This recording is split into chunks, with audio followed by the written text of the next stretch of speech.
السلام عليكم ورحمة الله وبركاته. الحمد لله وحده والصلاة والسلام على من لا نبي بعده.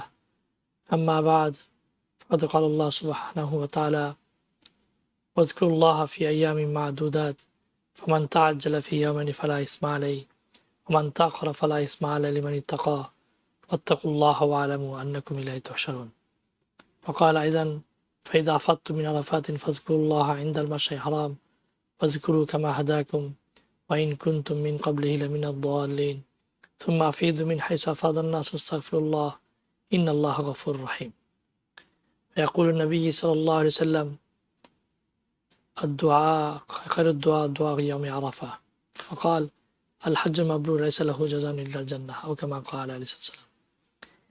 প্রিয় দর্শক, দূরে কাছে দেশে বিদেশে টিভি চ্যানেলের সামনে এখন অথবা পরবর্তীতে ফেসবুক অথবা ইউটিউবে যারা আমাদের এই প্রোগ্রাম দেবে সবাইকে ঈদ মোবারক। অত্যন্ত সম্মানিত, অত্যন্ত ফজিলতপূর্ণ একটি দিন আরাফার দিন।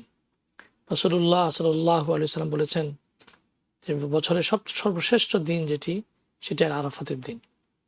এবং এই আমরা যখন আলোচনা করছি তখন সারা পৃথিবী থেকে মানুষ আরাফা ময়দানে অবস্থান করছেন এবং আরাফার যে ইমাম শেখ হুজাইফি তিনি আজকে খুতবা দিয়েছেন। আমরা আমাদের এই সরাসরি আলোচনাতে প্রোগ্রামে আজকের খুতবা নিয়ে আলোচনা করব ইনশাল্লাহ, এবং হজের খুঁটিনাটি বিষয় নিয়ে আলোচনা করব। বিশেষভাবে আজকে আমাদের সামনে যারা আমেরিকায় আমরা বসবাস করছি, আরাফাতের দিন আমরা অতিবাহিত করছি, কি করলে, কোন আমলগুলো করলে আমরা পরিপূর্ণ ফজিলত আদায় করতে পারবো এবং কোন দোয়ার মাধ্যমে আমরা আল্লাহর নৈকট্যতা অর্জন করতে পারবো সে নিয়ে আলোচনা করব। প্রিয় দর্শক, আপনারা জানেন যে আল্লাহ সুবহানাহু ওয়া তাআলা আমাদেরকে মুসলমান হিসেবে সৃষ্টি করেছেন, সর্বশ্রেষ্ঠ নিয়ামত দান করেছেন। তার মধ্যে কিছু জিনিস আমাদের জন্য ফরজ করেছিলেন: ঈমান, সালাহ, যাকাত, রমাদান এবং হজ। হজ একটি ইসলামের পঞ্চম স্তম্ভ এবং যাদেরকে আল্লাহ সুবহানাহু ওয়া তাআলা সক্ষমতা দিয়েছেন, তাদেরকে আল্লাহ তাআলা সক্ষমতা এবং পয়সা দিয়েছেন, তারা আল্লাহর জন্য হজ করবেন। আল্লাহ বলেছেন ওয়ালিল্লাহি আলান নাসি হিজ্জুল বাইতি মান ইসতাতা ইলাইহি সাবিলা ওয়া মান কাফারা ফাইন্নাল্লাহা গানিয়্যুন আনিল আলামিন। আর যে সামর্থ্য সত্ত্বেও, সক্ষমতা থাকা সত্ত্বেও হজ না করবে, আল্লাহ তার ব্যাপারে বড় ওয়াইদ দিয়েছেন। প্রিয় দর্শক, আমাদের সাথে রেগুলার নেয় আজকে মাওলানা ফাইকুদ্দিন আমার সাথে জয়েন করেছেন। আমি এবং মাওলানা ফাইকুদ্দিন আজকে আরাফার ময়দানের যে বার্তা, কি বলছেন আমাদের শেখ হুজাইফি এবং এই দিনগুলোতে আমাদের কি করণীয় এবং কি বর্জনীয় সংক্ষেপে আলোচনা করবো ইনশাল্লাহ। আপনারা আমাদের থাকবেন, সর্বদা যেভাবে থেকেছেন, এবং আমি আমার সাথে মাওলানা ফাইকুদ্দিনের সঙ্গে ধন্যবাদ দেবো। মাওলানা ফাইকুদ্দিন, আসসালামু আলাইকুম। ওয়ালাইকুম আসসালাম ওয়া রাহমাতুল্লাহি ওয়া বারাকাতুহু। মাওলানা, আমরা যে অবস্থানে বর্তমানে দিনটাতে অবস্থান করছি সেটা হলো প্রথমত আরাফা, এবং আল্লাহ সুবহানাহু ওয়া তাআলা কোরআনের মধ্যে বলছেন ফাইদা আফাদতুম মিন আরাফাতিন ফাযকুরুল্লাহা ইনদাল মাশআরিল হারাম। তো প্রথমে আমার প্রশ্ন থাকবে যে আরাফার ময়দানকে আল্লাহ তাআলা, অনেকগুলা প্রশ্ন থাকবে, আমাদের হাতে খুব বেশি সময় নেই, সংক্ষেপে আলোচনা করবেন ইনশাআল্লাহ। আল্লাহ তাআলা এই আরাফাতের ময়দানকে কেন আরাফাত দান বলেছেন এবং কোরআনে উল্লেখ করেছেন, এটা ফজিলতটা কি এবং বলেছেন। আপনাকে অসংখ্য ধন্যবাদ। আজকে কি আমরা আরাফার ময়দানের যে বক্তব্য সেটা দিয়ে আমি আসতেছি আমরা আগে প্রশ্নটা জি, আপনাকে অসংখ্য ধন্যবাদ। সেই সাথে দর্শক যারা এই অনুষ্ঠান দেখছেন, আজকে আরাফার দিনে যারা আপনারা সিয়াম সাধনা করছেন, অভূতপূর্ব সওয়াব রেখেছেন আল্লাহ পাক এই দিনের রোজা, এই দিনের নেক আমলে। আশা করি যারাই দর্শক আজকে মোস্ট অফ দেম তারা আরাফার দিনের আজকে রোজা রেখেছেন। আল্লাহ সুবহানাহু ওয়া তাআলা আরাফাবাসীদের হজ কবুল করুন। সেই সাথে আমিন। আমরা যারা তাদের সাদৃশ্যতা অবলম্বন করছি জিকিরের মাধ্যমে, রোজার মাধ্যমে, আল্লাহ পাক আমাদের এই আমল যেন কবুল করেন। সো আপনার আলোচনা আজকে আরাফার বিষয় নিয়ে এবং বিশেষভাবে আমাদের যে আজকে শেখ হুজাইফি সালেহ বিন সালেম হুজাইফি, উনি মসজিদে নামিরা থেকে মুসলিম বিশ্বের জন্য, মুসলিম জাতির জন্য, সারা বিশ্বের মুসলমানের জন্য যে একটি বার্তা দিয়েছেন, এটা যে আমরা আরবিতে বলেছেন আমাদের দর্শকদের উদ্দেশ্যে এটা সংক্ষিপ্ত আকারে বাংলায় অনুবাদ করে দিবেন আর কি। যে ইনশাল্লাহ আমরা তাহলে আরাফার আলোচনাটাকে পরে নিয়ে আসবো না, আরাফাকে আমরা না, আপনি আগে বার্তাটি যেটা দিয়েছেন সবার জন্য আরাফার ময়দান থেকে, সেটা আগে বলে শোনা দেন ইনশাআল্লাহ। আরাফার খুতবাকে জি। সামনে নিয়ে। ওকে, আজকে যিনি আপনারা জানেন, আমাদের মাওলানা আব্দুল্লাহ কামালের কাছ থেকে শুনেছেন, আজকে যিনি আরাফার ময়দানে বক্তব্য দিয়েছেন তিনি হলেন মসজিদে নববীর সম্মানিত ইমাম ও খতিব এবং আরব বিশ্বের বরণীয় ব্যক্তিত্ব, আরব বিশ্বের সর্বমহলে যিনি শ্রদ্ধেয়, আরব বিশ্বের সকলের কাছে যিনি অনন্য আরব এবং আলেম। অনারব সব জায়গায়। হ্যাঁ, আমি আরবদের কথা এই জন্য বেশি বলবো যে কারণ ওনার চাইতে বেশি পরিচিতি কিন্তু আব্দুর রহমান খোদাইফি, কিন্তু আরবদের কাছে সবচেয়ে বেশি গ্রহণযোগ্যতা এবং যেটাকে বুজুর্গি সামগ্রিকভাবে আব্দুর রহমান হুজাইফি, এবং তার যে ভূমিকা বিশেষ করে আপনার গত পূর্বে যখন বাদশাহ ছিলেন যিনি, তার আমলে, এর আগে আমি বলবো তারও আগে, যখন কোনো এক বাদশাহ এসে মসজিদে নববীতে বেয়াদবিমূলক শব্দ উচ্চারণ করেছিল তখন কিন্তু তিনি খুব কঠিন ভাবে সেটাকে বিরোধিতা করেছিলেন। সেই বাদশাহী ডেলিগেটকে তিনি বলছিলেন এই জাতীয় মানুষদেরকে এই ভূখণ্ডে আসতে দেওয়া উচিত নয়। যাই হোক, এটা নিয়ে ওনার উপরে অনেক ঝড়ঝাপটা গেছে, কিন্তু তাকে কি করতে পারে নাই, তার যে বলিষ্ঠ প্রতিবাদটা ছিল সেটাকে কিন্তু আপনার মানে তার অনুযায়ী এরা যেভাবে প্রতিশোধ নেয় সেভাবে তার কাছ থেকে নিতে পারেনি, শুধুমাত্র এই কারণেই যে তার গ্রহণযোগ্যতা, তার যে মর্যাদা সকলের কাছে প্রতিষ্ঠিত ছিল। যাই হোক, আব্দুর রহমান আল হুজাইফি, আপনারা যারা মসজিদে নববীতে ইশার নামাজ এবং মাগরিবের নামাজ যিনি সুললিত কণ্ঠে তেলাওয়াত করেন, অত্যন্ত বয়সী, কিন্তু বলতে গেলে আমি তো যখন প্রথমেই হজে গেছি সেই কবে, এখন তো হিসাবে এটা প্রায় 30 বছর আগে, তো এখনো আমি তখনও ওনার তেলাওয়াত এভাবেই শুনেছি এবং সত্যিই মনের উপরে প্রভাব সৃষ্টি হয়।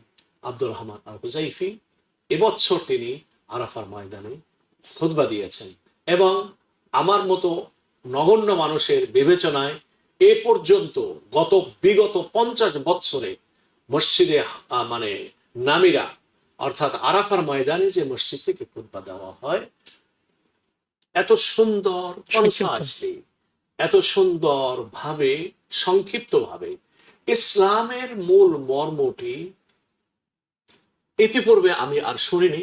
এবং এমন একজন গ্রহণযোগ্য ব্যক্তি বক্তব্য দিলেন যাদের খুতবার ভিতরে অনেক সময় বিভিন্ন ধরনের মন্তব্য করা বা তাদের যে ওপিনিয়ন, সেই ওপিনিয়নের সাথে দ্বিমত করার সুযোগ তৈরি হয়, এরকম কথা আমরা শুনতে পেয়েছি। কিন্তু আব্দুর রহমান হুজাইফি তিনি এক নম্বরে হচ্ছে আমার কাছে বিগত 50 বছরের ভিতরে সবচেয়ে গ্রহণযোগ্য, যোগ্য এবং আল্লাহর প্রিয় বান্দা।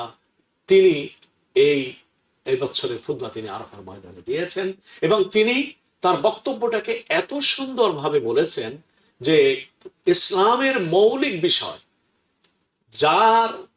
যেগুলো অবলম্বন করলে একজন মুসলমান তার জীবনকে, দুনিয়ার জীবনকে পরিপূর্ণভাবে ইসলামের উপরে প্রতিষ্ঠিত করতে পারে এবং আখিরাতের জীবনের, ফাইনাল জীবনের সৌভাগ্য, সাফল্য অর্জন করতে পারে, সেই কথাগুলো তিনি সূরা হজের আয়াতের আলোকে তিনি প্রত্যেকটা পয়েন্টকে সূরা হজের ভিতরে রেখে তিনি কি করেছেন, শেষ করেছেন। আমি কথাটাকে আবার বলছি, ইসলামের জীবনে, ইসলামিক জীবন আমার দুনিয়ায় কিভাবে পরিচালিত হওয়া উচিত একজন মুসলমান হিসাবে সূরা হজের ভিতরে আল্লাহ সুবহানাহু ওয়া তাআলা তা বর্ণনা করেছেন। আব্দুর রহমান আল হুজাইফি দাওয়াত বারাকাতুহুল আলী, আল্লাহ পাক তার হায়াতকে দীর্ঘ করুন, তিনি সূরা হজ থেকে এই আয়াতগুলোকে নিয়ে ওই পয়েন্টগুলোর আলোকে তিনি আজকে বক্তৃতামালাকে তিনি সাজিয়েছেন এবং আজকে আরাফায় সেই পয়েন্টগুলো আলোচনা করেছেন। তো আমরা আজকে সেই আলোচনার দিকে যাই। কয়েকটি পয়েন্ট, আমি প্রথমে 2টি পয়েন্ট নিয়ে আলোচনা করব। সাধারণত আরবিরা যারা, বিশেষ করে আরবের ওলামা ইকরাম, প্রিয় দর্শক আপনারা জানেন, আরবরা কিন্তু কোনো ভাষাগত দ্বন্দ্বে ভোগে না।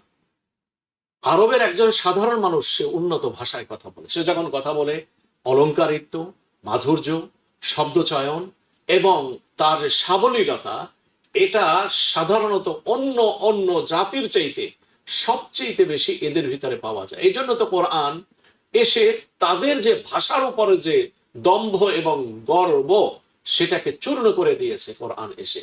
অর্থাৎ কোরআনের ভাষা শৈলী, ব্যঞ্জনা, শব্দ চয়ন এটা এমন অলৌকিক, এমন বিস্ময়কর যে আরবের পণ্ডিতরা পর্যন্ত তারা কি হয়ে গেছিল, তারা মস্তক অবনত করেছিল কোরআনের ভাষার সামনে, সাহিত্যের সামনে। তো আব্দুর রহমান আল হুযাইফী আজকের খুতবায় তিনি সর্বপ্রথম আল্লাহ সুবহানাহু ওয়া তাআলার প্রশংসা করেছেন এবং তিনি বলেছেন যে আল্লাহ সুবহানাহু ওয়া তাআলা তিনি যিনি শান্তির উৎস, যে সম্মানিত করেছেন বাইতুল্লাহকে এবং সেই বাইতুল্লাহর জিয়ারাতকে ফরজ করেছেন এই মুসলমানদের উপরে। এরপরে তিনি এসে বলছেন যে আলাইকুম বিতাকওয়াল্লাহ, সর্বক্ষেত্রে জীবনে খোদা ভীতি অবলম্বন করে চলা, যেটাকে বলা আল্লাহর ভয় সর্বদা অন্তরে রাখা। এবং এই ভয় যারা রাখবে দুনিয়ার জিন্দেগিতে, যারা আখিরাতে সফল কাম হবে, তারা ওই মানুষগুলো হবে যারা দুনিয়ার জীবন যাপন করতেছে, যাপিত জীবনে খোদা ভীতিকে নিজের জীবনে অবলম্বন করে থাকবে। এবং তিনি এই বক্তব্যের, এই পয়েন্টের জন্য তিনি সূরা হজের শুরুর যে আয়াতখানি, সেই আয়াতখানি তিনি তেলাওয়াত করেছেন। ইয়া আইয়ুহান নাসু তাকু রাব্বাকুম ইন্না যালযালাতাস সাআতি শাইউন আযীম। হে মানব মণ্ডলী, তোমাদের প্রতিপালককে ভয় করো, জেনে রাখো সে মহা যে জালজালা, ভূমিকম্প, কম্পন যেটা হবে সেটা অত্যন্ত মারাত্মক, ভয়াবহ হবে। ইয়াউমা তারাউনাহা তাযহালু কুল্লু মুরদিআতিন আম্মা আরদাত। সেই দিন কোনো দুগ্ধ দাত্রী মা ভুলে যাবে তার সন্তানকে দুধ পান করাতে। ওয়াতাদাউ কুল্লু যাতি হামলিন হামলাহা, আর গর্ভবতী মা সে তার গর্ভের সন্তান গর্ভপাত হয়ে যাবে, এমন ভীতিকর পরিস্থিতি হবে। ওয়াতারান নাসা সুকারা, তুমি সেই দিন দেখতে পাবে মানুষদেরকে উদ্ভ্রান্তের মতো। ওমা হুম বিসুকারা, তারা উদ্ভ্রান্ত নয়। ওয়ালাকিন্না আযাবাল্লাহি শাদীদ, বলে যে আল্লাহর শাস্তি যদি পতিত হয় সেই শাস্তিটা হবে অনেক মারাত্মক এবং কঠোরতর। এই আয়াতের আলোকে তিনি তাকওয়ার যে কথা বলেন, দেখো সূরা হজের শুরুতেই আল্লাহ পাক তাকওয়ার কথা বলেছেন। তো আজকের খুতবার শুরুতেও তিনি তাকওয়ার এই বিষয়টাকে অবলম্বন করতে মুসলমানদের প্রতি বিশেষ জোর দিয়েছেন এবং তাদেরকে এই ব্যাপারে সবচেয়ে বেশি দৃষ্টিপাত করতে বলেছেন। এবং তিনি বলছেন যে এই তাকওয়াটি হলো আল্লাহ পাকের, তাকওয়াটি হয় দুই ভাবে অর্জিত হয়। উনি সংক্ষিপ্ত ভাবে এটা বলেছেন। একটা হলো আল্লাহ সুবহানাহু ওয়া তাআলার যে সমস্ত আদেশ আমাদের জন্য করেছেন, ফরজ, ইবাদত ইত্যাদি, এগুলাকে আঞ্জাম দেওয়া। আর আল্লাহ সুবহানাহু ওয়া তাআলা যে সমস্ত জিনিস নিষিদ্ধ করেছেন, হারাম করেছেন, সেই সমস্ত নিষিদ্ধ কর্ম থেকে নিজকে বিরত রাখা। এই তাকওয়া অর্জিত হবে এই দুটো জিনিসের দ্বারা। কোনো মুসলমান এই তাকওয়ার বাইরে তার জীবন যাপন করার কোনো অবকাশ নেই। তাকে তাকওয়া নিয়েই তার জীবনটাকে পরিচালিত করতে হবে আখিরাতের জন্য, যে আখিরাতের দিন অনিবার্য।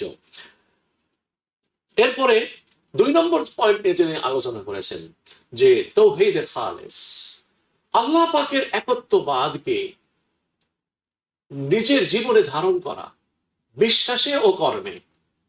বিশ্বাসে ও কর্মে আল্লাহ পাকের একত্ববাদ বা তাওহীদকে কোনোভাবে নষ্ট হতে না দেওয়া। এবং ইবাদতের ক্ষেত্রেও তাওহীদের অর্থ হচ্ছে এই, আমার ইবাদত শুধুমাত্র হবে আল্লাহর জন্য। ইবাদতের ক্ষেত্রে আল্লাহর সাথে অন্য কাউকে সম্পৃক্ত না করা।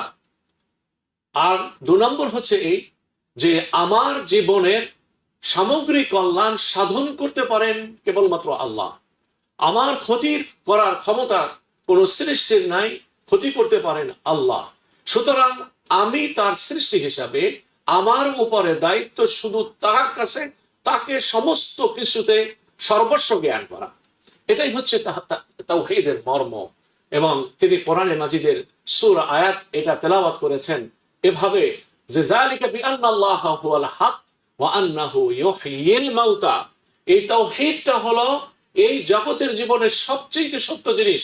সুতরাং এই তাওহীদটাকে ধারণ করে রাখা এটা প্রত্যেকটি মুসলমানের জন্য কর্তব্য। যালিকা বিআন্নাল্লাহা হুয়াল হক ওয়া আন্নাহু ইউহয়িল মাউতা وأنه على كل شيء قدير وأن الساعة آتية لا ريب فيها وأن الله يبعث من في القبور। এই আয়াতের দ্বারা তিনি এটাও বুঝিয়েছেন সমস্ত হাজীদেরকে তার খুতবার ভিতরে, যে বলছেন যালিকা বিআন্না ওয়া আন্নাহু ইউহিল মাউতা, অর্থাৎ জীবনও আল্লাহ পাকের হাতে, মৃত্যু আল্লাহ সুবহানাহু ওয়া তাআলার হাতে। আমরা যখন মৃত্যুবরণ করব, তার ইচ্ছে মৃত্যুবরণ করব, আর এই মৃত্যুর পরে আবার আমাকে জীবিত করা হবে। ওয়া আন্নাহু ইউহিল মাউতা ওয়া আন্নাহু আলা কুল্লি শাইইন কাদির, তিনি সমস্ত কিছু করতে সক্ষম, তাকে কোনো জিনিস পরাভূত করতে পারে না। কোন সৃষ্টি, কোন শক্তি আল্লাহ পাকের সামনে বিজয়ী হতে পারে না। আল্লাহ পাকের শক্তি সর্বদা বিজয়ী থাকে। এই আয়াতের দ্বারা তিনি এটি বুঝিয়েছেন। আর সর্বশেষ ওয়া আন্না সাআতা আতিয়াতুন লা রাইবা ফিহা, জাগতিক জীবনের এই স্বপ্ন একদিন শেষ হয়ে যাবে।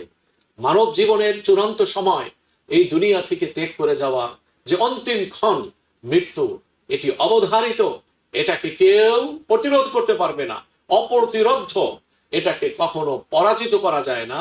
ওয়া আন্না সাআতা আতিয়াতুন লা রাইবা ফিহা ওয়া আন্নাল্লাহা ইয়াবআসু মান ফিল কুবুর।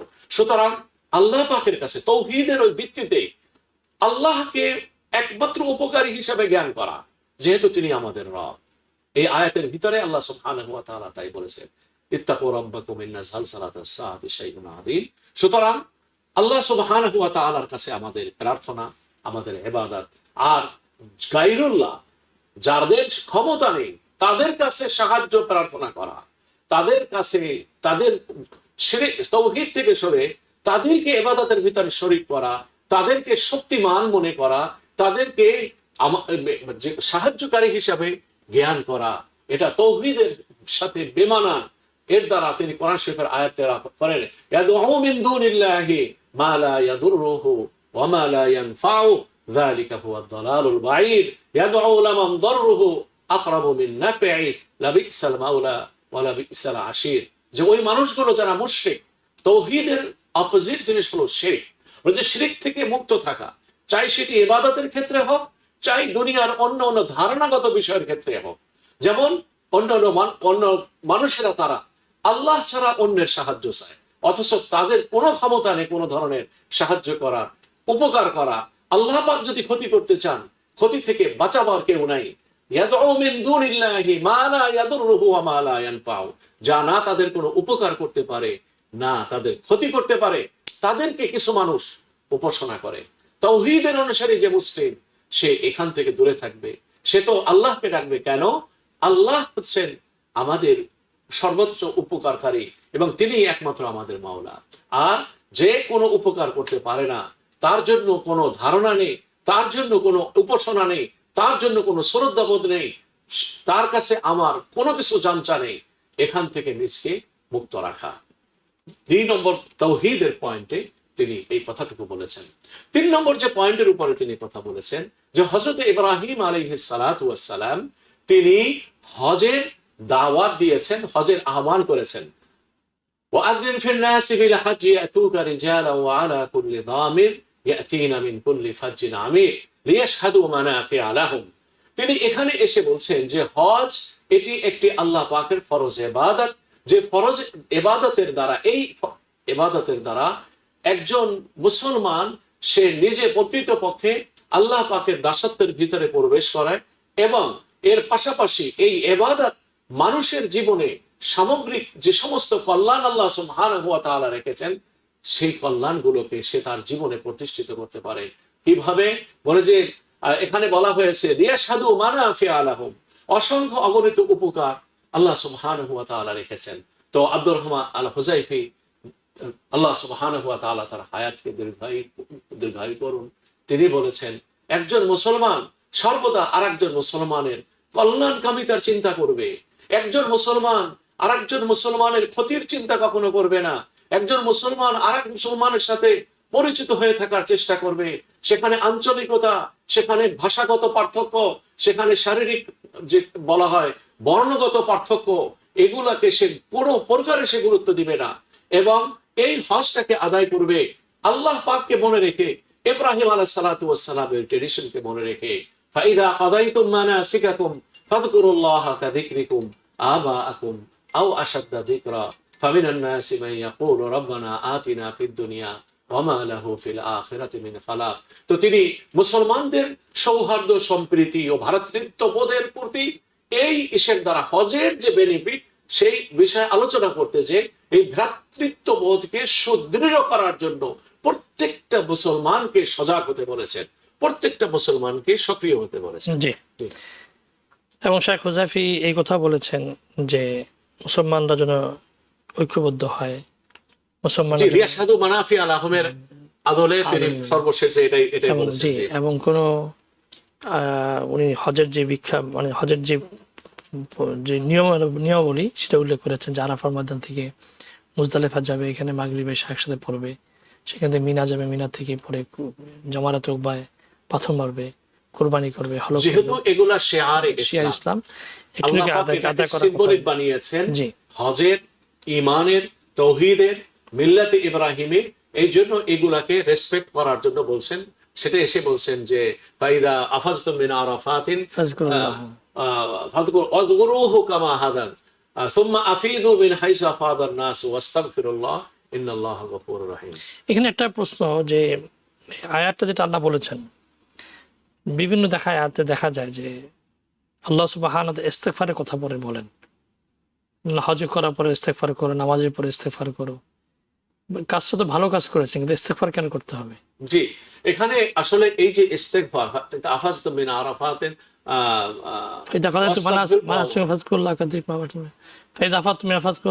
ফাযকুরুল্লাহা ইনদাল মাশআরিল হারাম। ফাযকুরুল্লাহ জিকিরের কথা এখানে বলা হয়েছে, ওয়াযকুরুহু কামা হাদাকুম ওয়া ইন কুনতুম মিন ক্বাবলিহি লামিনাদ দালিন সুম্মা আফিদু মিন হাইসু আফাদান নাসু ওয়াস্তাগফিরুল্লাহ ইন্নাল্লাহা গফুরুর রহিম। দেখুন, আসলে এখানে সমস্ত আমলের ফলাফল কিন্তু জান্নাত। আর একজন মুমিনের জন্য জান্নাতে যাওয়ার পথে সবচেয়ে বড় অন্তরায় তার গুনাহ থাকা। আর ইস্তেগফারের দ্বারা আল্লাহ পাক একজন মুমিন বান্দার গুনাহকে দূরে সরিয়ে দেন, অপসারিত করে দেন। ওই বান্দার ইস্তেগফারের দ্বারা গুনাহ যখন মুক্ত হয়ে যায়, তখন সে অটোমেটিকই সে জান্নাতের উপযোগী হয়ে যায়। আর আল্লাহ পাক এখানে ইস্তেগফারের দ্বারা মূলত ইস্তেগফার করার কথা বলছেন বটে, কিন্তু যে বিষয়টি আল্লাহ পাক ইঙ্গিত দিচ্ছেন প্রচ্ছন্নভাবে, সেটা হলো এখানের এসে যারা ইস্তেগফার করবে, আল্লাহ পাক প্রত্যেকের ইস্তেগফারকে কবুল করবেন, প্রত্যেকে আল্লাহ পাক মাফ করে দিবেন। এখন এটা কিভাবে বলা যেতে পারে? এটা যে হযরতে আদম আলাইহিস সালাতু ওয়াস সালাম ব্যাপারে আল্লাহ পাক সূরা বাকারায় বলছেন, ফাতালাকা আদামু মির রাব্বিহি কালিমাতিন। হযরতে আদম আলাইহিস সালাম তিনি পরিচিত হলেন আল্লাহ পাকের কিছু বাক্যের সাথে, আয়াতে বলা হচ্ছে। তাহলে এই বাক্যগুলো কি? মুফাসসিরিন ইকরাম বলেন এই বাক্য হলো রব্বানা যালামনা আনফুসানা ওয়া ইন লাম তাগফির লানা ওয়া তারহামনা লানাকুনান্না মিনাল খাসিরিন। বলে যে এরপরে আল্লাহ সুবহানাহু ওয়া তাআলা কি বলেন, রব্বানা যালামনা আনফুসানা ওয়া ইন লাম তাগফির লানা ওয়া তারহামনা লানাকুনান্না মিনাল খাসিরিন। তো আল্লাহ সুবহানাহু ওয়া তাআলা কাছে যখন হযরত আদম আলাইহিস সালাতু ওয়াস সালাম এই ভাষায় দোয়া করলেন, যেটা কোরআনে বলা হলো, আল্লাহ পাক এরপরে হযরত আদম আলাইহিস সালাতু ওয়াস সালামের তওবা কবুল করলেন। তাহলে ইস্তেগফারে মাশআরিল হারাম ওখানে যে বলছেন, তা এক নম্বর রিজন এটা। দুই নম্বর রিজন যেটা হচ্ছে, যেহেতু আমি খুতবার বাইরের আলোচনা করছি প্রিয় দর্শক, যেহেতু আপনি কোশ্চেন করছেন, এটা খুতবার বাইরের আলোচনা। যাই হোক, হযরতে রাসূল করিম সাল্লাল্লাহু আলাইহি সাল্লাম তিনটা দোয়া করেছিলেন আরাফার ময়দানে। দুইটা আরাফায় কবুল হয়েছে, একটা কবুল হয়নি। সেই দোয়াটি কি ছিল? যে আল্লাহ পাক যে অত্যাচারী তাকে আপনি মাফ করে দিন, আর যে অত্যাচারিত তাকেও মাফ করুন। তো আল্লাহ সুবহানাহু ওয়া তাআলা বলেন যে অত্যাচারিত তো মাফের যেমন ব্যাপার আছে, এটা যেমন সহজ, কিন্তু অত্যাচারীকে মাফ করা যায় না। রাসূলুল্লাহ সাল্লাল্লাহু আলাইহি ওয়াসাল্লাম তখন আল্লাহ পাককে বলেন, হে আল্লাহ, মজলুমকে আপনি উত্তম বিনিময় দিয়ে তাকে জান্নাত দিয়ে আর যদি আপনি জালিমকে মাফ করে দেন আপনার নিজের বিশেষ কৃপায়, তাহলে তো তার নাজাতের ব্যবস্থা হয়ে যায়। রাসূলুল্লাহ সাল্লাল্লাহু আলাইহি সাল্লাম এটা আরাফার ময়দানে বলছিলেন। তো প্রিয় নবী সাল্লাল্লাহু আলাইহি সাল্লাম এই দোয়া আরাফার ময়দানে কবুল হয় নাই। তো রাসূলুল্লাহ সাল্লাল্লাহু আলাইহি সাল্লাম যখন মাগরিবের নামাজ তো পড়েননি, আসর আর যোহর পড়ছেন আরাফার ময়দানে, তখন যখনই তিনি মাশআরে হারামই হলো মুজদালিফা, আপনি দেখবেন মাশারে হারাম এখনো যেখানে মসজিদ আছে, এটা হলো মুজদালিফা ভিতরে করা অংশ এটা। তো রাসূলুল্লাহ সাল্লাল্লাহু আলাইহি সাল্লাম এখানে আসার সাথে সাথে তিনিও আবার দোয়া করলেন আল্লাহ পাকের কাছে। এই ক্রন্দন করে নবীজি দোয়া করলেন, এই উম্মত তো যে জালিম, সে তো আল্লাহর কাছ থেকে নাজাত পাবে না।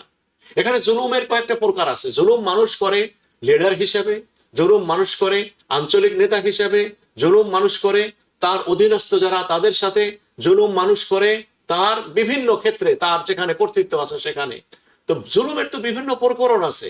তাহলে উম্মাত যদি জুলুমের কারণে আটকে যেয়ে থাকে, নবীজির কাছে এটা বড় দুশ্চিন্তার ছিল যে এদের মুক্তির ব্যবস্থা কি হবে। তো আল্লাহ পাকের কাছে এই জন্য ইন জেনারেল সমস্ত জালিম যে তার জন্য মাগফিরাতের দোয়া চেয়েছেন। তো রাসূলুল্লাহ সাল্লাল্লাহু আলাইহি সাল্লাম দোয়া করছিলেন এই দোয়া কখন? আরাফা থেকে ফেরত আসার সময়, মুজদালিফার ভিতরে প্রবেশ করার মুহূর্তে। হঠাৎ নবী করিম সাল্লাল্লাহু আলাইহি সাল্লাম ক্রন্দন অবস্থায় দোয়া করছেন। ইতিমধ্যে তিনি হঠাৎ করে তিনি হেসে ফেললেন। হযরত আবু বকর সিদ্দিক এবং হযরত ওমর জিজ্ঞাসা করলেন, ইয়া রাসূলুল্লাহ, আপনি এই মুহূর্তে কেন আপনি হেসে দিলেন? আপনি তো পূর্বে আল্লাহ পাকের কাছে দোয়া করছিলেন। প্রিয় নবী সাল্লাল্লাহু আলাইহি সাল্লাম বলেন, আমার যে 3 নম্বর যে দোয়াটি আল্লাহ পাকের কাছে করেছিলাম, সেই দোয়াটি ইতিপূর্বে কবুল হয়নি, কিন্তু আল্লাহ পাক এই মুহূর্তে আমার এই দোয়াটি কবুল করে নিয়েছেন। এবং আমি দেখতে পাচ্ছি আমার সামনে শয়তান, সে তার মনের ক্ষোভ ও দুঃখ এবং আক্রোশে সে এতখানি ব্যথিত, এতখানি সে মনোজ্বালায় ভুগছে যে উন্মাদ ও পাগলের মতো সে তার মাথার উপরে এই ডাস্ট বালুগুলাকে কি করছে? নিক্ষেপ করছে আর মাথার চুল টানতেছে। তো শয়তানের এই পাগলামি দেখে আমি হাসতেছি। তো যাই হোক, এই হলো ইস্তেগফারের একটি ব্যাপার, হলো যে আল্লাহ পাক সুবহানাহু ওয়া তাআলা জালেমের জন্য আল্লাহ সুবহানাহু ওয়া তাআলা মাগফিরাতের ব্যবস্থা আল্লাহ সুবহানাহু ওয়া তাআলা করবেন যদি ঈমানের দৌলত নিয়ে দুনিয়া থেকে যেতে। এখানে আরেকটা ব্যাপার, আমি আরেকটু আপনার এই প্রশ্নের সাথে সম্পৃক্ত, যেটি আমরা এখানে আলোচনা করিনি, প্রসঙ্গক্রমে এসছে। দেখুন, আল্লাহ পাক ওখানে জিকির করার কথা বলছেন, আরাফার ময়দানের জিকিরের কথা কিন্তু বলেন নাই, কিন্তু আরাফার ময়দানের জিকির আছে। এখানে জিকির করার অর্থ হচ্ছে এই, আরাফার ময়দান কিন্তু আপনার হুদুদে হারাম, অর্থাৎ মসজিদে হারামের যে সীমানাটা তার বাইরে। আপনি কথাটা বুঝতে পারছেন? অর্থাৎ আরাফার ময়দানে নামাজ পড়লে 1 লক্ষ রাকাতের সওয়াব হচ্ছে না, কিন্তু হারামের সীমানার ভিতরে মাশারে হারাম বা মুজদালিফা বা মিনা, এখানে নামাজ পড়লেও 1 লক্ষ রাকাতের সওয়াব লাভ হবে। কেননা রাসূলুল্লাহ সাল্লাল্লাহু আলাইহি ওয়াসাল্লাম মক্কা কুল্লুহা হারাম, নবীজি বলেছেন মক্কা শহরের এই পুরাটা অংশ যেটা হুদুদে হারাম বলা হয়, এটা পুরা মসজিদে হারামের অন্তর্গত। আল্লাহ পাক এই জায়গাটাকে কি বানিয়েছেন? সম্মানিত বানিয়েছেন। তো এখানে সোয়াবের যে পরিমাণ, দোয়ার পরিমাণ, সমস্ত কিছুর পরিমাণ অন্য অন্য স্থানের চাইতে বেশি, এবং 1 লক্ষ গুণের সুযোগ আল্লাহ সুবহানাহু ওয়া তাআলা হারামের দৌলত এখানে রাখছেন। এজন্য আমাদেরকে এখানে বেশি বেশি জিকির করতে বলছেন। আর ইস্তেগফার এটা একটা আলাদা ইবাদত, সেই ইবাদতটাকে এখানে আদায় করার কথা বলছেন। যেহেতু মাগফিরাতের সাথে এই হজের এই কার্যাবলীর সম্পর্ক রয়েছে, কেন এই হজ কবুল হলে তার বিনিময় কেবলমাত্র জান্নাত, আর জান্নাতে যাওয়ার অন্তরায় হচ্ছে মানুষের গুনাহ, আর যে গুনাহ থেকে বাঁচার উপায় হলো ইস্তেগফার। জি, এই একটা কথা বলছেন যে হারামের মধ্যে যে নামাজ পড়বে প্রত্যেকটা নামাজি 1 লক্ষ, বাইতুল্লাহ আল্লাহর ঘর ছাড়া ব্যতীত যে অন্য যে মসজিদগুলো আছে মক্কার, প্রত্যেকটা মসজিদ 1 লক্ষ। হুদুদে হারামের ভিতরে আল কুল্লুহা হারাম, রাসূলুল্লাহ সাল্লাল্লাহু আলাইহি ওয়াসাল্লাম বলেন মক্কা কুল্লুহা হারাম, মক্কা শহরের যে পরিধি এটা নির্ধারিত আছে। কেমন? আমরা যখন নাকি মিকাত ক্রস করি, না মিকাত না, মিকাত এবং হেল, মিকাতটা হলো বাইরের, যারা হেলে থাকে তাদের মিকাত হলো হুদুদে হারাম। আমরা যারা বাহির থেকে যাই, আমাদের যে ইহরাম বাজারের স্থান, ওইটা থেকে নিয়ে হুদুদে হারাম পর্যন্ত এটাকে বলা হয় হেল। এর মাঝখানে যারা থাকে তাদের ইহরামের জন্য হারামের সীমানায় এসে ইহরাম বাঁধতে হবে। আর যারা হেলের বাইরে থাকে, যেমন আমরা, আমাদের জন্য ইয়ালামলাম, মদিনাবাসীর জন্য মসজিদে জুল হুলাইফা বা বীরে আলী, মসজিদে বীরে আলী, এখান থেকে তাদেরকে ইহরাম বাঁধতে হবে। এখন আমরা আপনার নিশ্চয়ই মনে আছে, আমরা যখন মক্কা শহরে ঢুকি জেদ্দা দিয়ে, ওখানে একটা রেহালের মতো রাখা আছে কোরআন, তারপরে এর সাথে লেখা থাকে মামনুউদ দুখুল লিগাইরিল মুসলিমিন, নন মুসলিমদের এর পরে প্রবেশ নিষেধ। মামনুউ দুখুল লিগাইরিল মুসলিমিন, কোনো মুসলমান এর ভিতরে প্রবেশ করতে পারবে না। মুসলমান এই যে অংশটুকু যেখানে সাইনটা দেওয়া আছে, ওখানে কিন্তু আমি দেখেছি পিলার দেওয়া আছে, ছোট ছোট পিলার। আমাদের দেশে যেমন জমির পিলার দেওয়া আছে না, হারামের জন্য ওইরকম পিলার দেওয়া আছে, যে ওই পিলারের ওই অংশটা হলো হারামের ভিতরে, মুসলমানকে ঢুকতে পারবে না, ওই অমুসলমানকে ঢুকতে পারবে না। এর ভিতরে যদি কেউ এক ওয়াক্ত নামাজ পড়ে, ফরজ নামাজের কথাই বলা হচ্ছে, আল্লাহ সুবহানাহু ওয়া তাআলা ওই এক রাকাতের বিনিময় বা এক ওয়াক্ত নামাজের বিনিময় 1 লক্ষ রাকাতের সওয়াব আল্লাহ সুবহানাহু ওয়া তাআলা দান করবেন। প্রিয় দর্শক, আপনি দেখছেন ইসলাম ও জীবন। সংক্ষিপ্ত আকারে আমরা আমাদের যে খুতবা, আব্দুর রহমান আলী আল হুজাইফি অত্যন্ত সম্মানিত গ্রহণযোগ্য একজন ইমাম, এবং মসজিদ নববীর অনেক বছর আমরা যখন ছোট ছোট ছিলাম, আজকে 30-40 বছর আগে, তখন থেকে দেখে আসছে উনি, এবং ওনার কেরাত অত্যন্ত বিখ্যাত কেরাত হিসাবে প্রসিদ্ধিত, সমাদৃত।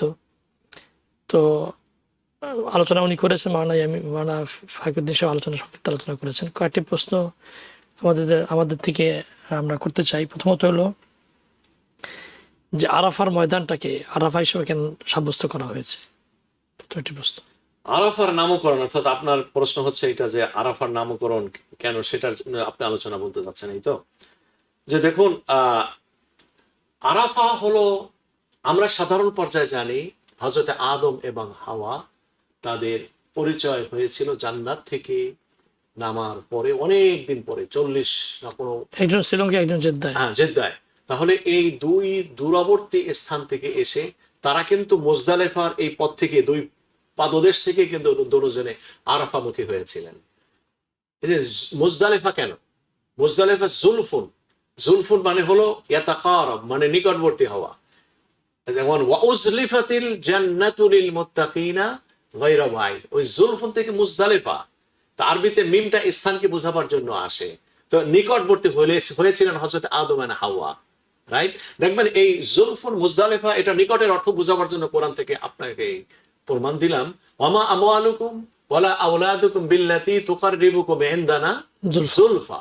এই জুলফা মানে হচ্ছে কি, ওই মুজদালিফা, জুলফা মুজদালিফা, ওই একই প্যাটার্নের, একই শব্দ আর কি, প্রিন্সিপাল ওয়ার্ডের সেম। তো তারা দুজন এসে যখন আরাফার ময়দানে এলেন, তারা পরিচিত হলেন একের সাথে অন্যে, এটার জন্য আরাফা বলা হয়। কিন্তু এটাই যে একমাত্র রিজন তা নয়। যে পয়েন্টগুলো সবচেয়ে গুরুত্বপূর্ণ সেটা হচ্ছে এই যে আল্লাহ পাক যখন হযরতে আদম আলাইহিস সালামের তওবাকে কবুল করলেন, তখন আল্লাহ পাক তার কুদরতি হাতকে হযরতে আদম আলাইহিস সালামের ডান পাশে বোলালেন, মাসাহ করলেন, যেভাবে আমরা মাথা মাসাহ করি। হাদিসে রাসূলুল্লাহ সাল্লাল্লাহু আলাইহি ওয়াসাল্লাম বলেন, যত বনি আদম জান্নাতি হবে তাদের সকলের রূহ এখান থেকে একে একে বেরিয়ে এসে পিপিলিকার আদলে আল্লাহ সুবহানাহু ওয়া তাআলার সামনে তারা দণ্ডায়মান হয়ে গেল। এরপর আল্লাহ পাক দ্বিতীয়বার আবার মাসা করলেন লেফট সাইডে। এরপরে যারা জাহান্নামী হবে ওই রূহগুলা সকলেই একে একে পিপিলিকার মতো সবাই কিয়ামত পর্যন্ত যারা আসবে সমস্ত রূহ আল্লাহ পাকের সামনে উপস্থিত হয়ে গেল। এই যে জায়গায় উপস্থিত হলো, যে স্থানে, সেই স্থানটাই হলো আরাফা। এই যে রুহের, এবং যে রুহেরকে সম্বোধন করে আল্লাহ পাক বললেন, আলাস্তু বিরাব্বিকুম, আমি কি তোমাদের প্রতিপালক নই? জীবন দাতা আমি নই? তোমার সমগ্র কিছুর কর্মের বিধায়ক আমি নই? সকল রূহ এক বাক্যে বলেছিল, কাফের মুসলিম সবাই এক বাক্যে বলছে, ক্বালু বালা শাহিদনা, যে ইয়েস, কেন নয়, অবশ্যই আপনি আমাদের রব, প্রতিপালক। এই যে সাক্ষ্যটা দিল, এই সাক্ষ্যর মাধ্যমে এই রূহগুলা, মানবাত্মা, মানুষের এই রূহগুলা আল্লাহ পাকের সাথে পরিচিত হইল এই দিনে, আরাফার দিনে, যেদিন আজকে পালন করা হচ্ছে, এই দিনে এবং এই আরাফার ফিল্ডে। এজন্য আল্লাহ পাকের সাথে আমাদের যে প্রথম পরিচয়, এই পরিচয়টাই সংঘটিত হয় আরাফার ময়দানে। এজন্য এই ময়দানের নাম হচ্ছে আরাফা। আবার হজের দিন, আরাফার দিন সবাই পরিচিত হয় আরাফার ময়দানে। এছাড়াও আরো অসংখ্য অনেক ব্যাখ্যা রয়েছে। এটার সাথে আরো দেখুন, আরাফার নাম ছিল আসলে ওয়াদিয়ে নোমান। রাসূলুল্লাহ সাল্লাল্লাহু আলাইহি সাল্লাম বলেন যে আল্লাহ সুবহানাহু ওয়া তাআলা রূহকে সমাপ্ত করেছিলেন কোথায়? ওয়াদিয়ে নোমানে। কারণ তখন নামকরণ করা হচ্ছিল ওয়াদিয়ে নোমান, মানুষ আরবরা জানতো এটা, কিন্তু ইসলামের দৌলতে এসে এটা আরাফার নামকরণ তখন করা হয়েছে। জি। সো আমরা এখন আমাদের যে আরাফাত দিন আরাফার আমরা- এটা হলো আল্লাহর সাথে আমাদের প্রথম, আমি এখানে একটা কথা না বললেই নয়, সেটাই এটা হলো আমি এই হাদিসটি যখন পড়লাম বা ব্যাখ্যা পেলাম তখন আমার মনে এই কথাটি এলো যে সমস্ত রুহু যখন আদম আলাইহিস সালামের থেকে এলো সমাবেত হলো কোথায়? এটা আরাফার ময়দানে। আর আরাফাটা হলো বর্তমান সৌদি আরবের ভিতরে। সে হিসাবে প্রত্যেকটি মুসলমান জন্মগতভাবে সে সৌদি আরবের সিটিজেন। সুতরাং এই নাগরিকত্ব ছিনায় নেওয়ার ক্ষমতা সৌদির বাদশাহ তার বাপেরও নাই, অ্যাকর্ডিং টু দ্য ইসলাম। রাজনীতির কারণে তারা করে না সেটা অন্য বিষয়, কিন্তু according to the Quran, according to the হাদিস, কেন এটা পৃথিবীর আইন। কোন মানুষ যদি কোথায় জন্মগ্রহণ করে, কোন দেশে, কোন ভূখণ্ডে, ওই দেশের সে নাগরিক, যদিও সে বলে আমি এ দেশের নাগরিক না, সে নিজে অস্বীকার করে আমি এই দেশের নাগরিক না, তবুও সে ওই দেশের নাগরিক। এটা জন্মগত মানবের অধিকার, এটা আন্তর্জাতিক আইনে স্বীকৃত, পৃথিবীর প্রত্যেকটি সমাজে স্বীকৃত, প্রত্যেকটি রাষ্ট্রে এই আইন স্বীকৃত। এটা যদি হয়ে থাকে, যে হাদিসগুলি পড়া হলো, এই হাদিসের কারণে সমস্ত রূহ জন্মগ্রহণ করছে কোন ভূখণ্ড? ওখানে আরাফার ময়দানে। তা আরাফার ময়দান তো সৌদির বাইরে না। সুতরাং প্রত্যেকটা মানুষ যদি বলতে পারে আমি মুসলমান, সে সৌদি আরবের নাগরিকত্ব পাওয়ার অধিকার ধর্মীয় ভাবে সে রাখে। তো যাই হোক, আরাফার এই পরিস্থিতি, এখন আরাফার যে দিনটা আমরা যে অতিবাহিত করছি, রাসূলুল্লাহ সাল্লাল্লাহু আলাইহি ওয়াসাল্লাম খায়রুদ দোয়া দোয়া ইয়ামে আরাফা, জি এবং অত্যন্ত সম্মানিত দিন। জি আমাদের করণীয় কি? আমার হাতে খুব জি কম সময়। আরাফার ভিতরে দেখুন, আরাফা কয়েকটি আমল আছে, প্রায় 4-5টি আমল, একেবারে সবচেয়ে বড় আমল আরাফার ভিতরে। আমরা যারা আজকে আরাফার এই দিন উদযাপন করছি, 1 নম্বর হলো আল্লাহ পাকের জিকির করা।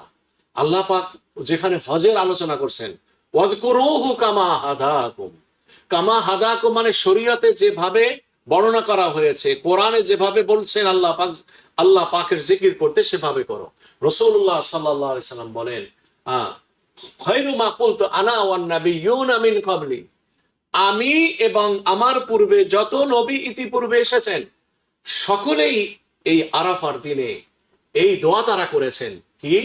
লা ইলাহা ইল্লাল্লাহু ওয়াহদাহু লা শারীকা লাহু লাহুল মুলকু ওয়া লাহুল হামদু ইউহয়ি ওয়া ইউমীত ওয়া হুয়া আলা কুল্লি শাইইন কাদির। লা ইলাহা ইল্লাল্লাহু ওয়াহদাহু লা শারীকা লাহু লাহুল মুলকু ওয়া লাহুল হামদু ইউহয়ি ওয়া ইউমীত ওয়া হুয়া আলা কুল্লি শাইইন কাদির। এটা হলো 1 নম্বর আমল। এই আমলটা রাসূলুল্লাহ সাল্লাল্লাহু আলাইহি সাল্লাম মানে এই কালেমাটা বিশেষকে পড়া, এটা পড়া। আরেকটা হলো, এটাকে আমি জিকির বলছি, আর হলো তাকবীর পাঠ করা। তাকবীর পাঠ করা, তাকবীরের ভিতরে আজকে কিন্তু আমরা অলরেডি প্রবেশ করে ফেলছি। সূচনার পর থেকে একটা হলো ওয়াজিব তাকবীর, সেটা তাকবীরে তাশরিক। তাকবীরে তাশরিক হলো 5 দিন। 5 দিন হলো এই তাকবীরটা ফরজ নামাজের পরে পুরুষ নারী উভয়কেই পাঠ করা। পুরুষরা পড়বে উচ্চ স্বরে 3 বার, 1 বার পড়া ওয়াজিব, 3 বার পড়া উত্তম।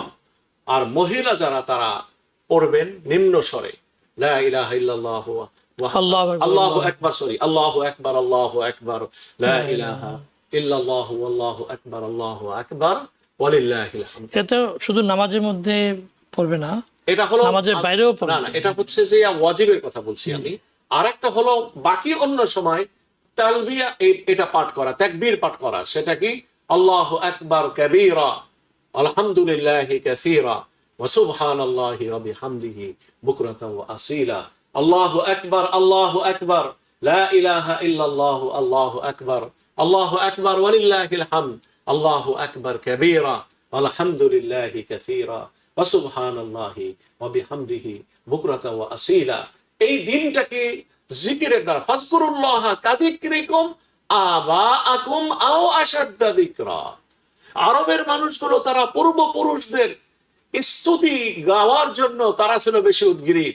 তাদের কবিতা, কাব্য চর্চা, তাদের ছন্দ, তাদের ভাষা, তাদের গান, এগুলা সব হতো কি বলে পূর্বপুরুষদের কিছু যেন স্মরণের জন্য, বীরত্ব বরত্ব প্রকাশ করার জন্য। আল্লাহ পাক তাদের ওই মাইন্ডকে ডাইভার্ট করছেন, যে তারা তো চলে গেছে, তিলকা উম্মাতুন কাদ খালাত লাহা মা কাসাবাত ওয়া লাকুম মা কাসাবতুম ওয়া লা তুসআলুনা আম্মা কানু ইয়ামালুন। তারা যা করে গেছে সেটা তাদের কর্মের ফল, তারা ভোগ করবে। তোমাদের কর্মফল তোমরা ভোগ করবে। সুতরাং তোমাদের কর্ম এমন হওয়া উচিত যে কর্মের ফলাফল তোমরা আগামী দিন পাও। ইয়া আইয়ুহাল্লাযীনা আমানু তাকুল্লাহ ওয়াল তানজুর নাফসুন মা কদ্দামাত লিগাদিন ওয়াত্তাকুল্লাহ ইন্নাল্লাহা তো খাবীরুম এটা হলো বিমা যে তা'মালুন। কালেমা পড়া, তো আমি এই জিকির ছিল। তাকবীরটা যেটা আল্লাহু আকবার নফল যে তাকবীর, আল্লাহু আকবার কাবীরা ওয়ালহামদুলিল্লাহি কাসীরা ওয়া সুবহানাল্লাহি ওয়া বিহামদিহি বুকরাতাও ওয়া আসীলা, এইটাকে এত বেশি পড়া যে হযরত আব্দুল্লাহ ইবনে ওমর রাদিয়াল্লাহু তাআলা আনহু যখনই সময় আসতো এই জিলহজ মাস, তিনি কোথাও যদি যাইতেন উচ্চ স্বরে তিনি আল্লাহু আকবার কাবীরা আলহামদুলিল্লাহি কাসীরা, কারোর সাথে সাক্ষাৎ হইতে সালামের আগে তিনি তাকবীর বলতেন, বাজারে যেতেন তাকবীর বলতেন, কোথাও তিনি পাহাড়ের উপরে উঠতেন তাকবীর বলতেন, ফেরত আসতেন তাকবীর বলতেন, মসজিদে প্রবেশ করতেন তাকবীর বলতেন। সারাক্ষণ কোন মানুষের সাথে সাক্ষাৎ হলেই তিনি তাকবীর, অর্থাৎ তার সকাল সন্ধ্যা জাগ্রত অবস্থায় এমন কোন মুহূর্ত ছিল না যখন তিনি তাকবীরটা পড়তেন না এই দিনগুলিতে। কারণ এই দিনগুলির এই তাকবীরের ফজিলত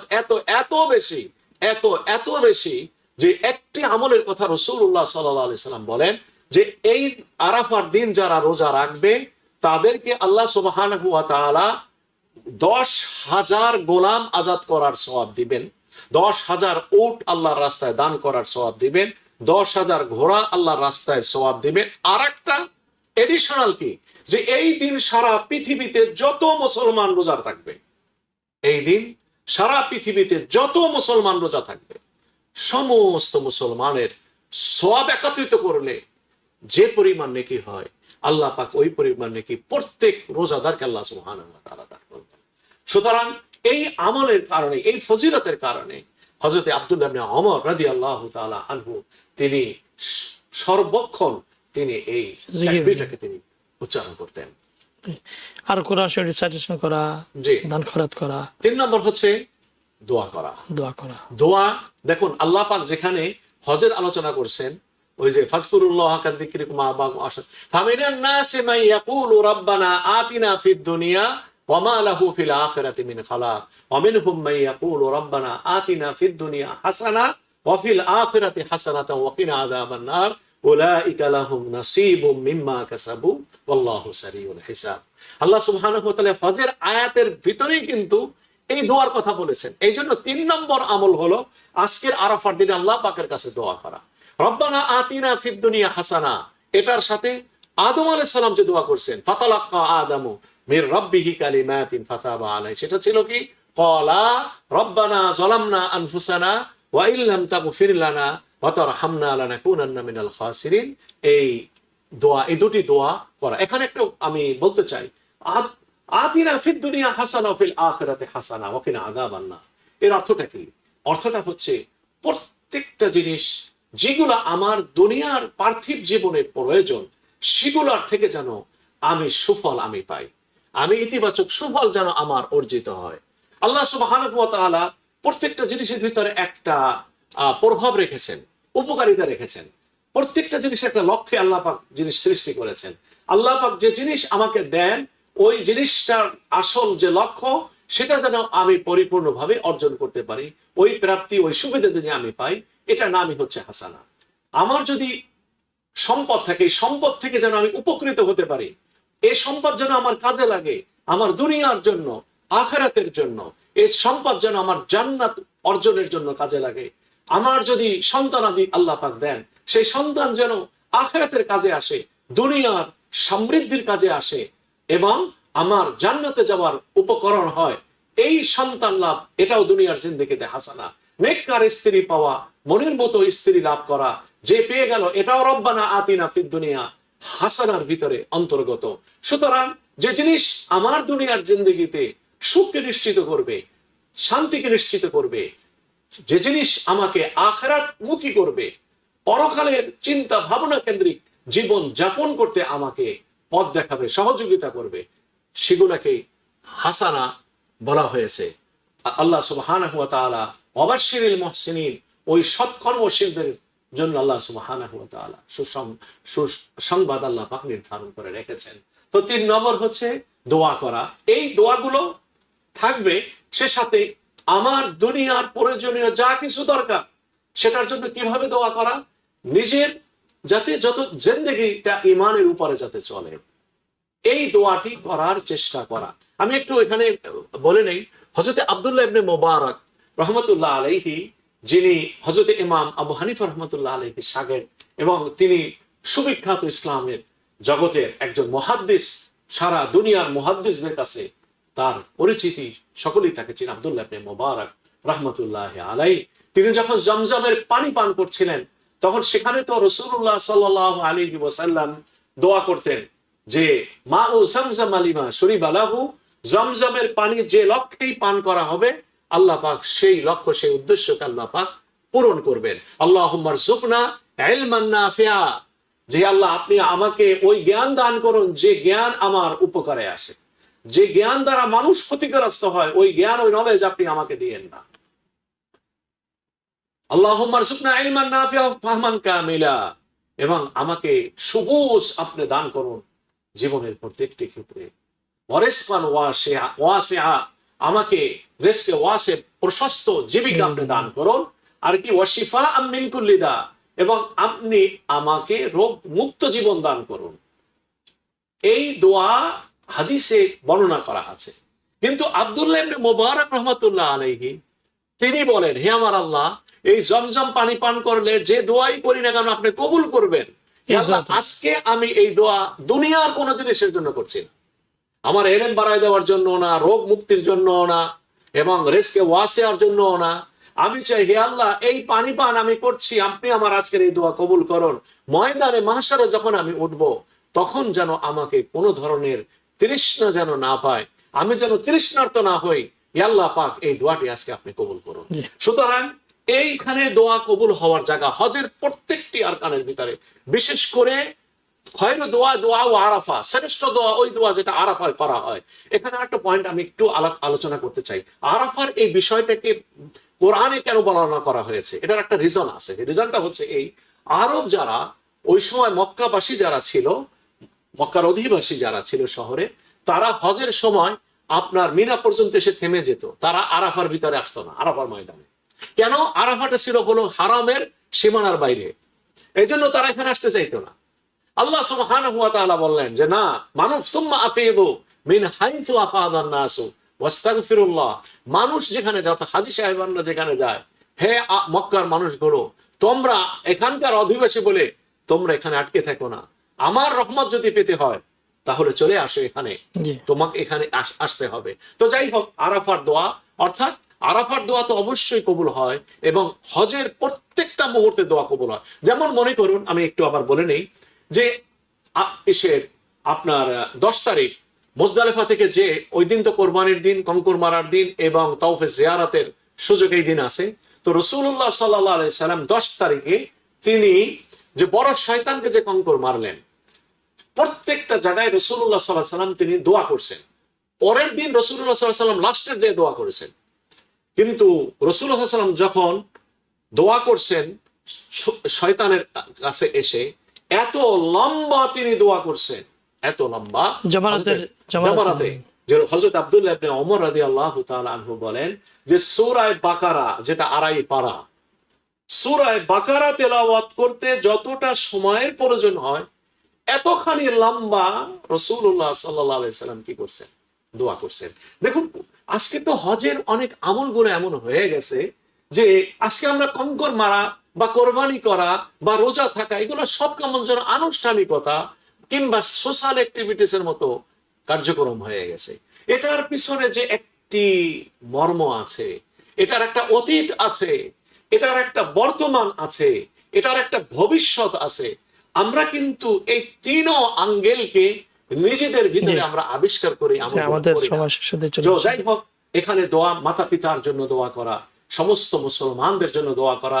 আজকের আব্দুর রহমান আল হুজাইফি তিনি এই উম্মতের জন্য দোয়া করেছেন, এই উম্মতের সমস্ত পেরেশানি দূরের জন্য দোয়া করেছেন, এই উম্মতের ধর্মীয় উন্নতির জন্য দোয়া করেছেন, এই উম্মতের অনিরাপত্তার জন্য তিনি দোয়া করেছেন, এই উম্মতের যে সমস্ত জিনিস তাদের জীবনকে সবচেয়ে বেশি ব্যথিত করছে সেগুলো যাতে অপসারিত হয়ে যায়, তার জন্য আল্লাহ সুবহানাহু ওয়া তাআলার কাছে। আমাদের হাতে সময় শেষের দিকে, আগামীকাল ঈদের যে করণীয় গুলোকে সংক্ষিপ্ত আলোচনা করবেন। এক নম্বর হচ্ছে এই যে আমরা বলবো যে এটা হলো সুন্নাত ইব্রাহিম আলাইহিস সালাতু ওয়াস সালাম। ইব্রাহিম আলাইহিস সালামের একটি সুন্নাত আমরা পালন করছি, যেটি রাসূলুল্লাহ সাল্লাল্লাহু আলাইহি ওয়াসাল্লাম করছেন। নবীজির ওই তরিকায় যদি আমরা করি তাহলে সুন্নতও আদায় হবে এবং মিল্লাতে ইব্রাহিমের আমলটাও আমাদের ভিতরে সম্পাদিত হয়ে যাবে। কোরবানি তাদের জন্য ওয়াজিব যাদের উপরে যাকাত ওয়াজিব। পার্থক্য শুধু এতটুকু, কোরবানির যে 4 দিন কিংবা 3 দিন, এই 3 দিনের কাছে কোরবানি করার মতো অর্থাৎ প্রয়োজনের অতিরিক্ত অর্থ যদি কারো কাছে থাকে, সেই অর্থ থাকলে যদি তিনি কোরবানি করতে চান তাকে কোরবানি করতে হবে। অর্থাৎ যার কাছে কোরবানির দিনগুলিতে কোরবানি করার মতো অর্থ আছে তার উপরে কোরবানি ওয়াজিব। আর কোরবানির দিন কোরবানির চাইতে উত্তম কোন আমল আল্লাহ সুবহানাহু ওয়া তাআলার কাছে নেই। কোরবানিটা আমাদের ভিতরে অনেক সময় কয়েকটি পয়েন্ট বলা হয়। এক নম্বর হলো এই, মৃত ব্যক্তির জন্য কোরবানি করা যায় না। জি না, মৃত ব্যক্তির জন্য ওয়াজিব কোরবানি করা যায় না। মৃত ব্যক্তির জন্য কোরবানি করা ওয়াজিব নয়, তবে নফল হিসাবে মৃত্যু ব্যক্তির সওয়াব রিসানের জন্য তাদের রূহের উপরে পৌঁছানো যায় এবং তাদের জন্য কোরবানি করা যায়। এক্ষেত্রে সবচেয়ে বেশি হকদার যদি আমরা নফল কোরবানি করি, আমাদের নবী প্রিয় নবী সাল্লাল্লাহু আলাইহি সাল্লামের নামে সর্বপ্রথম করা, তারপরে মাতা পিতার জন্য করা, তারপরে বাকি আত্মীয় স্বজনের জন্য করা। কেন নবীজির জন্য করা? এজন্যই যে প্রিয় নবী সাল্লাল্লাহু আলাইহি সাল্লাম তিনি তো 11 হিজরিতে তিনি রাসূলুল্লাহ সাল্লাল্লাহু আলাইহি ওয়াসাল্লাম 10 হিজরিতে তিনি কি করছেন? হজ করেছেন, তাই না? রাসূলুল্লাহ সাল্লাল্লাহু আলাইহি ওয়াসাল্লাম তো নবী করিম সাল্লাল্লাহু আলাইহি ওয়াসাল্লাম উপরে এই ঈদ কোরবানি ফরজ হয়েছিল 2 হিজরিতে। নবীজি মদিনার যে 10 বছর ছিলেন, এখান থেকে 2 বছর বাদ দিয়ে রাসূলুল্লাহ সাল্লাল্লাহু আলাইহি ওয়াসাল্লাম প্রতি বছর কোরবানি করেছেন। একটি কোরবানি করে তিনি বলতেন, আল্লাহুম্মা হাদিহি উযহিয়াতি মিন মুহাম্মাদিন ওয়া মিন আলি মুহাম্মাদ। হে আল্লাহ, এই কোরবানি আমিও আমার ফ্যামিলির পক্ষ থেকে। আর দ্বিতীয়টি কোরবানি তিনি করছেন, আল্লাহুম্মা হাদিহি উযহিয়াতু মিন ফুকারাই উম্মতি মান লাম ইউযাহি। হে আমার আল্লাহ, এই কোরবানিটি আমার ওই সমস্ত উম্মতের পক্ষ থেকে যারা গরিব, অর্থনৈতিক সামর্থ্য যাদের কোরবানির জন্য ছিল না, হে আল্লাহ, তাদের পক্ষ থেকে আমি কোরবানি করছি। নবী তো ওই উম্মত যারা ইন্তেকাল করছেন, মদিনার মক্কার হলো যে 13 বছর রাসূলের উপরে হজ ফরজ হয়েছে, কোরবানি ফরজ হয়েছে, ওয়াজিব হয়েছে 2 হিজরিতে। তাহলে ওখানে মক্কার 13 বছর আর মদিনার 2 বছর, 15 বছর পর্যন্ত কত মুসলমান মারা গেছেন, গরিব মুসলমান। নবীজি তাদের জন্য কোরবানি করছেন এবং কিয়ামত পর্যন্ত যত উম্মত আসবেন গরিব, যারা অর্থনৈতিক অসুবিধার কারণে, অসচ্ছলতার কারণে কোরবানি করতে পারেনি, নবীজি তাদের জন্য কি করে গেছেন? কোরবানি করে গেছেন। এই হাদিসের দ্বারা এটা প্রমাণিত। সুতরাং আমরাও প্রিয় নবী সাল্লাল্লাহু আলাইহি সাল্লামের জন্য আগে কোরবানি করব। এজন্যই যে কোরআনে আল্লাহ পাক বলছেন, আন নাবিয়্যু আওলা বিল মুমিনিনা মিন আনফুসিহিম ওয়া আজওয়াজুহু উম্মাহাতুহুম। সম্পর্কের প্রশ্নে নিজের জীবনের চাইতেও বেশি প্রিয় হচ্ছেন নবী অর্থাৎ মুহাম্মদুর রাসূলুল্লাহ সাল্লাল্লাহু আলাইহি সাল্লাম। এখন আসছে কোরবানির মাংস কি করা। কোরবানির সাথে মাংসের কোনো সম্পর্ক নেই। এই পয়েন্টটি আমরা বারবার আলোচনা করি। কোরবানিটা দেওয়া হয় ফাসাল্লি লিরাব্বিকা ওয়ানহার, কোরবানি করো তোমার প্রতিপালকের নামে। যখন কোনো ব্যক্তি যার উপরে কোরবানি ওয়াজিব, তার প্রাণীটি যখন জবাই করা হয় আর ওই রক্ত বিন্দু মাটি স্পর্শ করে, সাথে সাথে এই ব্যক্তির কোরবানি আল্লাহর কাছে পৌঁছে যায়, কবুল হয়ে যায়। এখন এই মাংসের সাথে, মাংস খাওয়ার সাথে যিনি কোরবানি দিবেন কোনো সম্পর্ক নাই। তিনি যদি 1 টুকরা মাংস কাউকে না দেন তাতে কোনো সমস্যা নেই, এটা নাজায়েজ নয়। তিনি রেখে সারা বছর যদি ফ্রিজ ভরে রাখেন, অল্প অল্প বের করে সারা বছর খান, কোনো এটার জন্য নাজায়েজে কোনো এখানে ফতোয়া নেই। আবার যদি তিনি 1 টুকরাও মাংস না রাখেন, সব যদি দিয়ে দেন, সেটাও জায়েজ আছে। আবার যদি তিনি এখানে 3 ভাগ করেন, 1 ভাগ নিজের জন্য রাখেন, আর 1 ভাগ আত্মীয় স্বজনকে দেন, আর 1 ভাগ গরিবদের মাঝে বন্টন করেন, সেই সুযোগও আছে।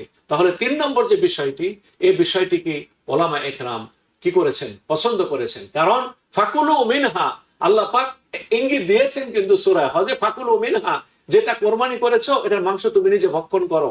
আর কোরবানির দিন কোরবানির জবাই করা প্রাণীর মাংসের কোনো অংশ দিয়ে ভক্ষণ করা, এটা হচ্ছে সুন্নাত, এই জন্য করা হয়েছে। তাহলে ওই মাংস থেকে খাওয়া নিজের জন্য, এটা খেতে হবে।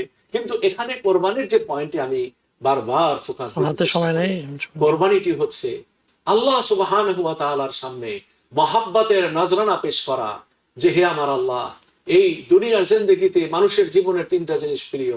একটি হচ্ছে তার জীবন, একটি হচ্ছে তার সম্পদ, আরেকটি হচ্ছে তার সন্তান। হে আমার আল্লাহ, খলিলুল্লাহর মতো বড় পরীক্ষা আমরা দিতে পারবো না।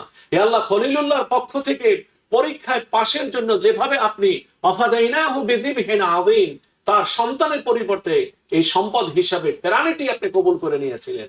হে আল্লাহ, আমার সমস্ত কিছুর চাইতো আপনার মহাব্বত ও ভালোবাসা আমার অন্তরে বেশি। আমি আমার নফসকে কোরবানি করলাম, আমার সম্পদকে কোরবানি করলাম, আমার জীবনের মোহকে, ভালোবাসাকে আপনার ভালোবাসার জন্য বিসর্জন দিলাম।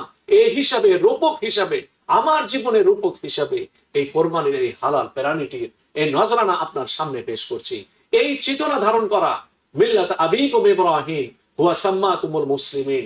নবীজি বলছেন সুন্নাতু আবিকুম ইব্রাহিম আলাইহিস সালাতু ওয়াস সালাম, ইব্রাহিম আলাইহিস সালাতু ওয়াস সালামের ওই ট্রেডিশন ফলো করছি।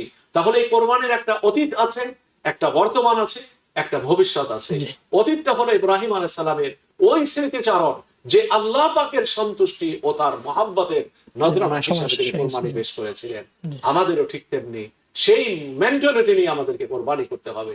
আমি এখানে বলার না ওকে। প্রিয় দর্শক, আপনারা দেখছিলেন ইসলাম ও জীবনের যেটি ধারাবাহিক প্রোগ্রামের মধ্যে থেকে 8টি প্রোগ্রাম, সেটা আজ আরাফাতের যে বার্তা। আমরা চেষ্টা করেছি আরাফাতের দিনে আরাফাতের যে ফজিলত এবং ঈদের করণীয় এবং আরাফাতে আমাদের মুসলমান জাতির জন্য আব্দুর রহমান আলী আল হুজাইফি যে আলোচনা করেছেন, তারা সংক্ষিপ্ত আলোচনা করা। আল্লাহ আমাদের সবাইকে সুন্দরভাবে ঈদ উদযাপন করার এবং ঈদের যেই তাৎপর্য, ঈদের যেই ফজিলত সেটা অর্জন করার সাথে সাথে আরাফাতের ময়দানে যারা হজ করছেন, যে সমস্ত হাজি ভাই বোনেরা হজ করছেন, আল্লাহ তাদের প্রত্যেককে হজে মবরুর দান করুন, এই আশা রেখে আজকের মতন আজকের মতন আরাফাতের এই বিশেষ প্রোগ্রাম শেষ করছি। আসসালামু আলাইকুম রহমতুল্লাহ বারাকাতুহু।